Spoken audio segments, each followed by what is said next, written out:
Jésus, avant de partir, il dit à ses disciples, il est avantageux pour vous que je m'en aille. Car si je ne vais pas, l'esprit de vérité que le Père vous a promis ne viendra pas vers vous. Mais quand je serai allé, il viendra sur vous. Je vous l'enverrai. Alléluia. Dans ce passage, Jésus, il est mort et ressuscité. Que Luc, le docteur, entend de nous parler ici. Quand Jésus est ressuscité, il s'est montré à ses disciples pendant 40 jours. Alléluia. Pour dire que ce n'est pas fait de honte. Non, c'est Yahoo qui a vu. Non, c'est Kofi. Qu'est-ce que vous que c'est vrai? Nous aussi, on n'a pas vu. Est-ce que c'est pas un révérend? Ils l'ont vu. Pendant 40 jours, il était au milieu, mangeant avec eux, buvant avec eux, pendant un mois, 10 jours. Alléluia. Amen. Amen, amen.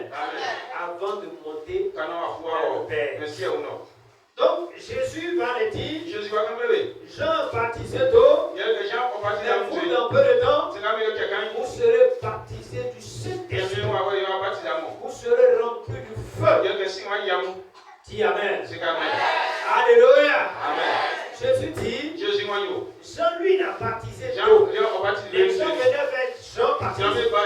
Il baptisait les gens.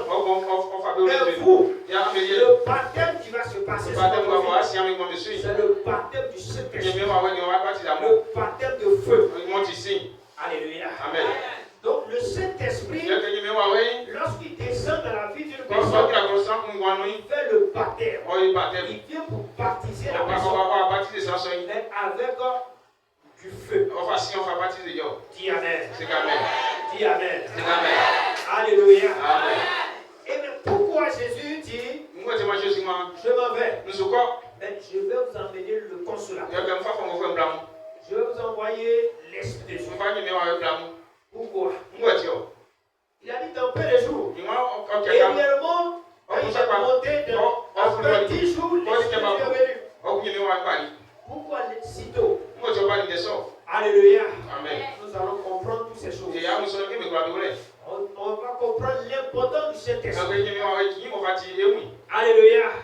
Si le Saint-Esprit n'est pas en nous, si le Saint-Esprit n'est pas dans une église, l'église n'est plus l'église de Jésus. Si le Saint-Esprit n'est pas en toi, tu n'appartiens pas à Christ. Christ ne te connaît pas. Et toi-même, tu ne crois pas connaître Christ. Dis Amen. Alléluia. Est-ce que quelqu'un m'a entendu? Les sorciers reçoivent un esprit de la sorcellerie. C'est pourquoi on les appelle sorciers. Sinon, c'est un être humain comme toi. Mais il a reçu un esprit de la sorcellerie qui va désormais lui quitter. Lui donner des instructions, lui former selon la capacité de cet esprit. Comment il veut opérer, comment il veut détruire, comment il veut que tu opères, il va t'enseigner ces choses. Il va mettre la méchanceté en toi. Il va la haine du prochain. Il va mettre des choses négatives dans ton cœur. Et chaque fois, il va te pousser à attaquer. Alléluia. Amen. Mais quand tu es enfant de Dieu, que tu as l'Esprit de Dieu, l'Esprit de Dieu aussi en toi va t'amener à connaître Dieu, à marcher selon Dieu, à faire la volonté de Dieu, à obéir à Dieu, à marcher dans la sainteté, à marcher dans la pureté, à marcher selon le désir de Dieu, à plaire à Dieu, à être agréable à Dieu, à décider tout le temps la volonté de Dieu, à craindre Dieu. Voilà pourquoi il dit, il est nécessaire que l'Esprit de Dieu vienne sur nous.